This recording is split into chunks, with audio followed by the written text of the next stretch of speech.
The Gifts of Asti by Mary Norton, writing as Andrew North, originally published in Fantasy Book, Volume 1, Number 3, 1948. Narrated by Tom Trisser. Even here, on the black terrace before the forgotten mountain retreat of Asti, it was possible to smell the dank stench of burning Memphir, to imagine that the dawn wind bore upward from the pillaged city the faint tortured cries of those whom the barbarians of Clem hunted to their prolonged death. Indeed, it was time to leave. Varta, last of the virgin maidens of Asti, shivered. The scaled and wattled creature who crouched beside her thigh turned his reptilian head so that golden eyes met the aquamarine ones set slantingly at a faintly provocative angle in her smooth ivory face. "We go?" She nodded in answer to that unvoiced question Lur had sent into her brain, and turned toward the dark cavern which was the mouth of Asti's last dwelling-place. Once, more than 1,000 years before, when the walls of Memphir were young, Asti had lived among men below. But in the richness and softness which was trading Memphir, empire of empires, Asti found no place. So he and those who served him had withdrawn to this mountain outcrop, and she, Varta, was the last, the very last, to bow knee at Asti's shrine and raise her voice in the dawn hymn, for Lur, as were all his race, was mute. Even the lute of Memphir would not sate the shaggy-headed warriors who had stormed her gates this day. The stairway to Asti's temple was plain enough to see, and there would be those who essay the steep climb, hoping to find a treasure which did not exist. For Asti was an austere god, delighting in plain walls and bare altars. His last priest had lain in the grave niches these 3 years. There would be none to hold that gate against intruders. Varta passed between tall, uncarved pillars, Lur padding beside her, his spine-mane erect, the talons on his forefeet clicking on the stone in steady rhythm.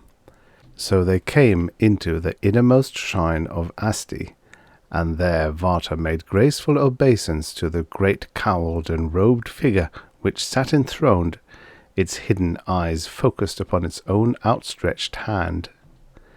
And above the flattened palm of that wide hand hung suspended in space the round orange-red sun-ball which was twin to the sun that lighted Erb. Around the miniature sun swung in their orbits the 4 worlds of the system, each obeying the laws of space, even as did the planets they represented. "Memphir has fallen," Varta's voice sounded rusty in her own ears. She had spoken so seldom during the last lonely months. "Evil has risen to overwhelm our world, even as it was prophesied in your revelations, O ruler of worlds and maker of destiny. Therefore, obeying the order given of old, I would depart from this thy house. Suffer me now to fulfill the law." 3 times she prostrated her slim body on the stones at the foot of Asti's judgment chair. Then she arose, and with the confidence of a child in its father, she laid her hand palm upward upon the outstretched hand of Asti. Beneath her flesh the stone was not cold and hard, but seemed to have an inner heat, even as might a human hand. For a long moment she stood so, and then she raised her hand slowly, carefully, as if within its slight hollow she cupped something precious. And, as she drew her hand away from the grasp of Asti, the tiny sun and its planets followed, spinning now above her palm as they had above the statues. But out of the cowled figure some virtue had departed with the going of the miniature solar system. It was now but a carving of stone. And Varta did not look at it again as she passed behind its bulk to seek a certain place in the temple wall, known to her from much reading of the old records. Having found the stone she sought, she moved her hand in a certain pattern before it, so that the faint radiance streaming from the tiny sun gleamed on the greyness of the wall. There was a grating, as from metal long unused, and a block fell back, opening a narrow door to them. Before she stepped within, the priestess lifted her hand above her head, and when she withdrew it, the sun and planets remained to form a diadem just above the intricate braiding of her dull red hair. As she moved into the secret way, the 5 orbs swung with her, and in the darkness there the sun glowed richly, sending out a light to guide their feet. They were at the top of a stairway, and the hollow clang of the stone as it moved back into place behind them echoed through a gulf which seemed endless. But that too was as the chronicles had said, and Varta knew no fear. How long they journeyed down into the maw of the mountain, and, beyond that, into the womb of Urb itself, Varta never knew. But when feet were weary, and she knew the bite of real hunger, they came into a passageway which ended in a room hollowed of solid rock, and there, preserved in the chest in which men born in the youth of Memphir had laid them, Varta found that which would keep her safe on the path she must take. She put aside the fine silks, the jewelled cincture, which had been the badge of Asti's service, and drew on over her naked body a suit of scaled skin, gemmed and glistening in the rays of the small sun. There was a hood to cover the entire head, taloned gloves for the hands, webbed, clawed coverings for the feet, as if the skin of a giant, man-like lizard had been tanned and fashioned into this suit. And Varta suspected that that might be so. The world of Urb had not always been held by the humankind alone. There were supplies here too, lying untouched in ageless containers within a lizard skin pouch. Varta touched her tongue without fear to a powdered restorative, sharing it with Lur, whose own mailed skin would protect him through the dangers to come. She folded the regalia she had stripped off and laid it in the chest, smoothing it regretfully before she dropped the lid upon its shimmering colour. Never again would Asti's servant wear the soft stuff of his livery, but she was resolute enough when she picked up the food pouch and strode forward, passing out of the robing chamber into a narrow way which was a natural fault in the rock unsmoothed by the tools of man. But when this rocky road ended upon the lip of a gorge, Varta hesitated, plucking at the throat latch of a hood-like helmet. Through the unclouded crystal of its eye-holes, she could see the sprouts of yellow vapour which puffed from crannies in the rock wall down which she must climb. If the records of the temple spoke true, these curls of gas were death to all lunged creatures of the upper world. She could only trust that the cunning of the scaled hood would not fail her. The long talons fitted to the fingertips of the gloves, the claws of the webbed foot coverings clamped fast to every hand and foothold, but the way down was long, and she caught a message of weariness from Lur before they reached the piled rocks at the foot of the cliff. The puffs of steamy gas had become a fog through which they groped their way slowly, following a trace of path along the base of the cliff. Time did not exist in the underworld of Urb. Varta did not know whether it was still today, or whether she had passed into tomorrow when they came to a crossroads. She felt Lur press against her, forcing her back against a rock. "There is a thing coming." His message was clear. And in a moment she too saw a dark hulk nosing through the vapour. It moved slowly, seeming to balance at each step as if travel was a painful act, but it bore steadily to the meeting of the two paths. "It is no enemy."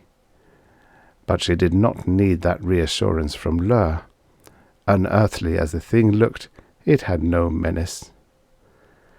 With a last twist of ungainly body, the creature squatted on a rock and clawed the clumsy covering it wore about its bone-thin shoulders and domed skull head.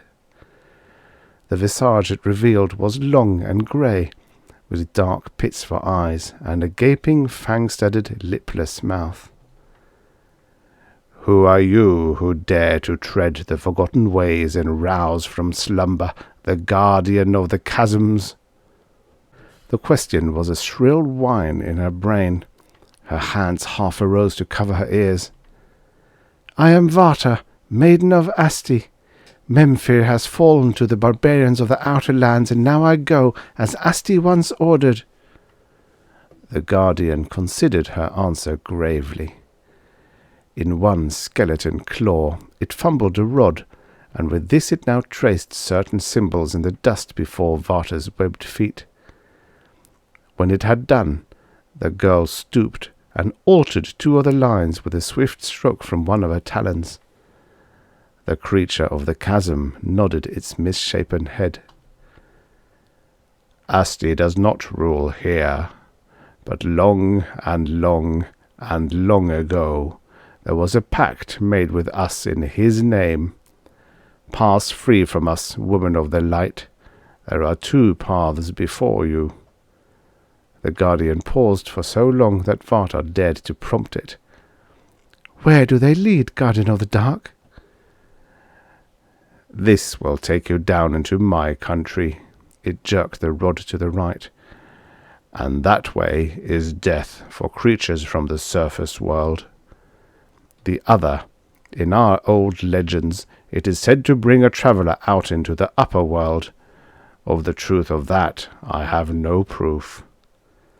"But that one I must take." She made slight obeisance to the huddle of bones and dank cloak on the rock, and it inclined its head in grave curtsy. With Lur pushing a little ahead, she took the road which ran straight into the flume-veiled darkness. Nor did she turn to look again at the thing from the chasm world. They began to climb again, across slimed rock where there were evil trails of other things which lived in this haunted darkness. But the sun of Asti lighted their way, and perhaps some virtue in the rays from it kept away the makers of such trails. When they pulled themselves up onto a wide ledge, the talons on Varta's gloves were worn to splintered stubs, and there was a bright girdle of pain about her aching body. Lur lay panting beside her, his red forked tongue protruding from his foam-ringed mouth. "We walk again the ways of men." Lur was the first to note the tool marks on the stone where they lay. "By the will of Asti, we may win out of this maze after all." Since there were no signs of the deadly steam, Varta dared to push off her hood and share with her companion the sustaining powder she carried in her pouch. There was a freshness to the air they breathed, damp and cold though it was, which hinted of the upper world. The ledge sloped upwards, at a steep angle at first, and then more gently. Lur slipped past her and thrust head and shoulders through a break in the rock. Grasping his neck spines, she allowed him to pull her through that narrow slit into the soft blackness of a surface night. They tumbled down together. Varta's head pillowed on Lur's smooth side, and so slept as the sun and worlds of Asti whirled protectingly above them. A whir of wings in the air above her head awakened Varta. One of the small, jewel-bright flying lizard creatures of the deep jungle poised and dipped to investigate more closely the worlds of Asti. But at Varta's upflung arm it uttered a rasping cry and planed down into the mass of vegetation below. By the glint of sunlight on the stone around them, the day was already well advanced. Varta tugged at Lur's mane until he roused. There was a regularity to the rocks piled about their sleeping place which hinted that they had lain among the ruins left by man. But of this side of the mountains both were ignorant, for Memphir's rule had not run here. "Many dead things in times past." Lur's scarlet nostril pits were extended to their widest. "But that was long ago. This land is no longer held by men." Varta laughed cheerfully. "If here there are no men, then there will rise no barbarian hordes to dispute our rule. Asti has led us to safety. Let us see more of the land he gives us." There was a road leading down from the ruins, a road still to be followed in spite of the lash of landslip or the crack of time. And it brought them into a cup of green fertility, where the lavishness of Asti's sowing was unchecked by man. Varta seized eagerly upon globes of blood-red fruit, which he recognized as delicacies which had been cultivated in the temple gardens, while Lur went hunting into the fringes of the jungle, there dining on prey so easily caught as to be judged devoid of fear. The jungle-choked highway curved, and they were suddenly fronted by a desert of severe desolation, a desert floored by glassy slag which sent back the sunbeams in a furnace glare. Varta shaded her eyes and tried to see the end of this, but if there was a distant rim of green beyond, the heat distortions in the air concealed it. Lur put out a front paw to test the slag, but withdrew it instantly. "It cooks the flesh. We cannot walk here," was his verdict. Varta pointed with her chin to the left, where some distance away the mountain wall paralleled their course. "Then let us keep to the jungle over there and see if it does not bring around to the far side. But what made this?" She leaned out over the glassy stuff, not daring to touch the slick surface. "War." Lur's tongue shot out to impale a questing beetle. "These forgotten people fought with fearsome weapons." "But what weapon could do this? Memphir knew not such." "Memphir was old, but mayhap there were those who raised cities on herb before the first hut of Memphir squatted on tidal mud. Men forget knowledge in time. Even in Memphir the lords of the last days forgot the wisdom of the earlier sages. They fell before the barbarians easily enough." "If ever men had wisdom to produce this, it was not of Asti's giving." She edged away from the glare. "Let us go." But now they had to fight their way through the jungle, and it was hard, until they reached a ridge of rock running out from the mountain as a tongue thrust into the blasted valley, and along this they picked their slow way. "There is water near," Lur's thought answered the girl's desire. She licked dry lips longingly. "This way."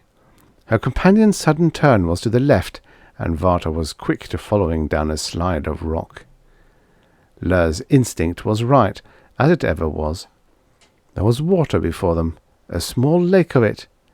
But even as he dipped his fanged muzzle toward that inviting surface, Lur's spined head jerked erect again. Varta snatched back the hand she had put out, staring at Lur's strange actions. His nostrils expanded to their widest, his long neck outstretched. He was swinging his head back and forth across the limpid shallows. "What is it?" "This is no water such as we know," the scaled one answered flatly. "It has life within it." Varta laughed. "Fish, water snakes, your own distant kin, Lur. It is the scent of them which you catch." "No, it is the water itself which lives, and yet does not live." His thought trailed away from her as he struggled with some problem. No human brain could follow his unless he willed it so. Varta squatted back on her heels and began to look at the water and then at the banks with more care. For the first time she noted the odd patches of brilliant colour which floated just below the surface of the liquid. Blue, green, yellow, crimson. They drifted slowly with the tiny waves which lapped the shore. But they were not alive, she was almost sure of that. They appeared more a part of the water itself. Watching the voyage of one patch of green, she caught sight of the branch. It was a drooping shoot of the turby, the same tree vine which produced the fruit she had relished less than an hour before. Above the water dangled a cluster of the fruit, dead ripe, with a sweet pulp stretching its skin. But below the surface of the water, Varta's breath hissed between her teeth, and Lur's head snapped around as he caught her thought. The branch below the water bore a perfect circle of green flowers close to its tip, the flowers which the turbie had borne naturally 7 months before, and which should long ago have turned into just such sweetness as hung above. With Lur at her heels, the girl edged around to pull cautiously at the branch. It yielded at once to her touch, swinging its tip out of the lake. She sniffed. There was a languid perfume in the air, the perfume of the blooming turbie. She examined the flowers closely. To all appearances they were perfect and natural. "It preserves." Lur settled back on his haunches and waved one front paw at the quiet water. "What goes into it remains as it was just at the moment of entrance." "But if this is 7 months old?" "It may be 7 years old," corrected Lur. "How can you tell when that branch first dipped into the lake? Yet the flowers do not fade even when withdrawn from the water. This is indeed a mystery." "Of which I would know more." Varta dropped the turbie and started on around the edge of the lake. Twice more they found similar evidence of preservation in flower or leaf, wherever it was covered by the opaline water. The lake itself was a long and narrow slash, with one end cutting into the desert of glass, while the other wet the foot of the mountain. And it was there, on the slope of the mountain, that they found the greatest wonder of all, Lur scenting it before they sighted the remains among the stones. "Man-made," he cautioned, "but very, very old." And truly, the wreckage they came upon must have been old, perhaps even older than Memphir, for the part which rested above the water was almost gone, rusty red stains on the rocks outlining where it had lain, but under water was a smooth silver hull, shining and untouched by the years. Varta laid her hand upon a ruddy scrap between 2 rocks, and it became a drift of powdery dust. And yet, there a few feet below was strong metal. Lur padded along the scrap of shore, surveying the thing. It was a machine in which men travelled, his thoughts arose to her. But they were not as the men of Memphir, perhaps not even as the sons of Urb. "Not as the sons of Urb!" Her astonishment broke into open speech. Lur's neck twisted as he looked up at her. Did the men of Urb, even in the old chronicles, fight with weapons such as would make a desert of glass? There are other worlds than Urb. Mayhap this strange thing was a sky ship from such a world. All things are possible by the will of Asti. Varta nodded. "All things are possible by the will of Asti," she repeated. "But Lur," her eyes were round with wonder, "perhaps it is Asti's will which brought us here to find this marvel. Perhaps he has some use for us in it." "At least we may discover what lies within it." Lur had his own share of curiosity.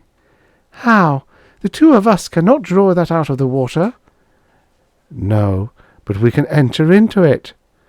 Varta fingered the folds of the hood on her shoulders. She knew what Lur meant. The suit which had protected her in the underworld was impervious to everything outside its surface, or to every substance its makers knew, just as Lur's own hide made his flesh impenetrable. But the fashioners of her suit had probably never known of the living lake, and what if she had no defence against the strange properties of the water? She leaned back against a rock. Overhead the worlds and son of Asti still travelled their appointed paths. The worlds of Asti! If it was his will which had brought them here, then Asti's power would wrap her round with safety. By his will she had come out of Memphir over ways no human of Urb had ever trod before. Could she doubt that his protection was with her now? It took only a moment to make secure the webbed shoes, to pull on and fasten the hood, to tighten the buckles of her gloves. Then she crept forward, shuddering as the water rose about her ankles. but Lur pushed on before her, his head disappearing fearlessly under the surface as he crawled through the jagged opening in the ship below. Smashed engines, which had no meaning in her eyes, occupied most of the broken section of the wreck. None of the metal showed any deterioration beyond that which had occurred at the time of the crash. Under her exploring hands it was firm and whole. Lur was pulling at a small door half hidden by a mass of twisted wires and plates, and, just as Varta crawled around this obstacle to join him, the barrier gave way, allowing them to squeeze through into what had once been the living quarters of the ship. Varta recognized seats, a table, and other bits of strictly utilitarian furniture, but of those who had once been at home there remained no trace. Lur, having given one glance to the furnishings, was prowling about the far end of the cabin uncertainly, and now he voiced his uneasiness. "There is something beyond, something which once had life." Varta crowded up to him. To her eyes the wall seemed without line of an opening, and yet Lur was running his broad front paws over it carefully, now and then throwing his weight against the smooth surface. "There is no door," she pointed out doubtfully. "No door. Here." Lur unsheathed formidable fighting claws to their full length, for perhaps the first time in his temple-sheltered life, and endeavoured to work them into a small crevice. The muscles of his forelegs and quarters stood out in sharp relief under his scales. His fangs were bare as his lips snapped back with effort. Something gave. A thin black line appeared to mark the edges of a door. Then time, or Lur's strength, broke the ancient locking mechanism. The door gave so suddenly they were both sent hurtling backward, and Lur's breath burst from him in a huge bubble. The sealed compartment was hardly more than a cupboard, but it was full. Spread-eagled against the wall was a four-limbed creature whose form was so smothered in a bulky suit that Varta could only guess that it was akin in shape to her own. Hoops of metal locked it firmly to the wall, but the head had fallen forward so that the faceplate in the helmet was hidden. Slowly the girl breasted the water which filled the cabin and reached her hands toward the bowed helmet of the prisoner. Gingerly, her blunted talons scraping across metal, she pulled it up to her eye level. The eyes of that which stood within the suit were closed, as if in sleep, but there was a warm, healthy tint to the bronze skin, so different in shade to her own pallid colouring. For the rest, the prisoner had the two eyes, the scented nose, the properly shaped mouth which were common in the men of herb. Hair grew on his head, black and thick, and there was a faint shadow of beard on his jawline. "This is a man," her thought reached Lur. "Why not? Did you expect a serpent? It is a pity he is dead." Varta felt a rich, warm tide rising in her throat to answer that teasing half-question. There were times when Lur's thought-reading was annoying. He had risen to his hind legs so that he too could look into the shell which held their find. "Yes, a pity," he repeated, "but—" A vision of the turby flowers swept through her mind. Had Lur suggested it, or had that wild thought been hers alone? Only this ship was so old, so very old. Lur's red tongue flicked. "It can do no harm to try," he suggested slyly, and set his claws into the hoop holding the captive's right wrist, testing its strength.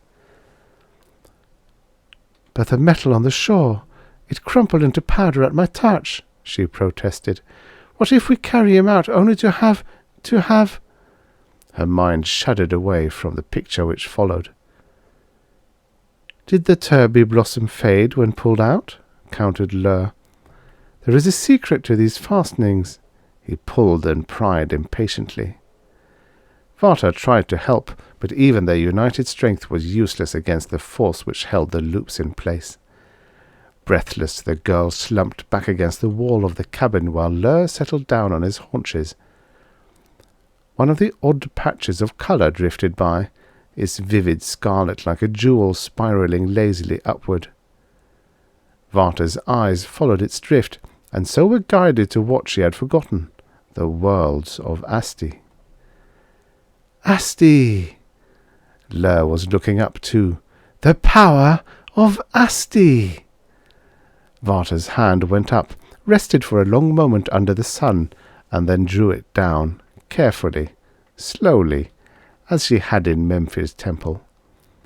Then she stepped towards the captive. Within her hood a beaded line of moisture outlined her lips, a pulse thundered on her temple. This was a fearsome thing to try. She held the sun on a line with one of the wrist bonds. She must avoid the flesh it imprisoned, for Asti's power could kill. From the sun there shot an orange-red beam to strike full upon the metal. A thin line of red crept across the smooth hoop, crept and widened. Varta raised her hand, sending the sun spinning up, and Lur's claws pulled on the metal. It broke like rotten wood in his grasp. The girl gave a little gasp of half-terrified delight. Then the old legends were true. As Asti's priestess, she controlled powers too great to guess. Swiftly she loosed the other hoops and restored the sun and worlds to their place over her head as the captive slumped across the threshold of his cell. Tugging and straining, they brought him out of the broken ship into the sunlight of Urb. Varta threw back her hood and breathed deeply of the air which was not manufactured by the wizardry of the lizard skin, and Lur sat panting, his nostril flaps open. It was he who spied the spring on the mountain side above, a spring of water uncontaminated by the strange life of the lake. They both dragged themselves there to drink deeply. Varta returned to the lake shore reluctantly. Within her heart she believed that the man they had brought from the ship was truly dead. Lur might hold out the promise of the flowers, but this was a man, and he had lain in the water for countless ages. So she went with lagging steps, to find Lur busy. He had solved the mystery of the spacesuit and had stripped it off the unknown. Now his clawed paw rested lightly on the bared chest, and he turned to Varta eagerly. "There is life." Hardly daring to believe that, she dropped down beside Lur and touched their prize. Lur was right. The flesh was warm, and she had caught the faint rhythm of shallow breath. Half remembering old tales, she put her hands on the arch of the lower ribs and began to aid that rhythm. The breaths were deeper. Then the man half turned, his arm moved. Varta and Lur drew back. For the first time the girl probed gently the sleeping mind before her, even as he had read the minds of those few of Memphir who had ascended to the temple precincts in the last days. Much of what she read now was confused or so alien to Urb that it had no meaning for her.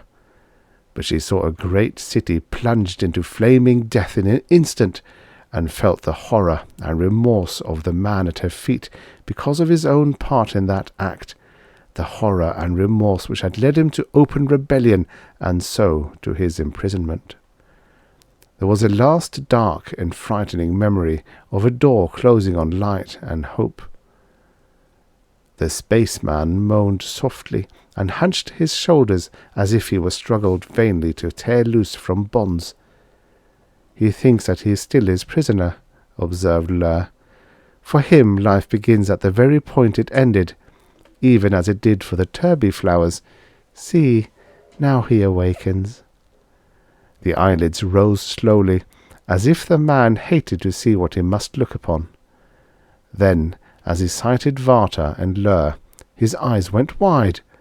He pulled himself up and looked dazedly around, striking out wildly with his fists. Catching sight of the clumsy suit Lur had taken from him, he pulled at it, looking at the two before him as if he feared some attack. Varta turned to Lur for help. She might read minds and use the wordless speech of Lur, but his people knew the art of such communication long before the first priest of Asti had stumbled upon their secret. Let Lur now quiet this outlander. Delicately, Lur sought a way into the other's mind, twisting down paths of thought strange to him. Even Varta could not follow the subtle waves sent forth in this quick examination and reconnoitering, nor could she understand all of the conversation which resulted. For the man from the ancient ship answered in speech aloud, sharp, harsh sounds of no meaning. It was only after repeated instruction from Lur that he began to frame his messages in his mind, clumsily and disconnectedly. Pictures of another world, another solar system, began to grow more clear as the spaceman became more at home in the new way of communication. He was one of a race who had come to Urb from beyond the stars and discovered it a world without human life. So they had established colonies and built great cities, far different from Memphir, and had lived in peace for centuries of their own time. Then, on the faraway planet of their birth, there had begun a great war, a war which brought flaming death to all that world. The survivors of a last battle in outer space had fled to the colonies on Urb, but among this handful were men driven mad by the death of their world, and these had blasted the cities of Urb, saying that their kind must be wiped out. The man they had rescued had turned against one such maddened leader and had been imprisoned just before an attack upon the largest of the colony's cities. After that, he remembered nothing. Varta stopped trying to follow the conversation. Lur was only explaining now how they had found the spaceman and brought him out of the wrecked ship. No human on Urb, this one had said. And yet were they not her own people, the ones who had built Memphir? And what of the barbarians, who, ruthless and cruel as they seemed by the standards of Memphir, were indeed men? Whence had they come then, the men of Memphir and the ancestors of the Barbarian Hordes? Her hands touched the scaled skin of the suit she still wore, and then rubbed across her own smooth flesh. Could one have come from the other? Was she of the blood and heritage of Lur? Not so. Lur's mind, as quick as his flickering tongue, had caught that panic-born thought. You are of the blood of this space wanderer. Men from the riven colonies must have escaped to safety. Look at this man. Is he not like the men of Memphir, as they were in the olden days of the city's greatness? The stranger was tall, taller than the men of Memphir, and there was a certain hardness about him which those city dwellers in ease had never displayed. But Lur must be right. This was a man of her race. She smiled in sudden relief, and he answered that smile. Lur's soft laughter rang in both their heads. Asti, in his infinite wisdom, can see through centuries. Memphir has fallen because of its softness and the evil doing of its people, and the barbarians will now have their way with the lands of the north. But to me it appears that Asti is not yet done with the pattern he was weaving here. To each of you he granted a second life. Do not disdain the gifts of Asti, daughter of Urb. Again Varta felt the warm tide of blood rise in her cheeks, but she no longer smiled. Instead, she regarded the outlander speculatively. Not even a maiden of the temple could withstand the commands of the All-Highest. Gifts from the hand of Asti dared not be thrown away.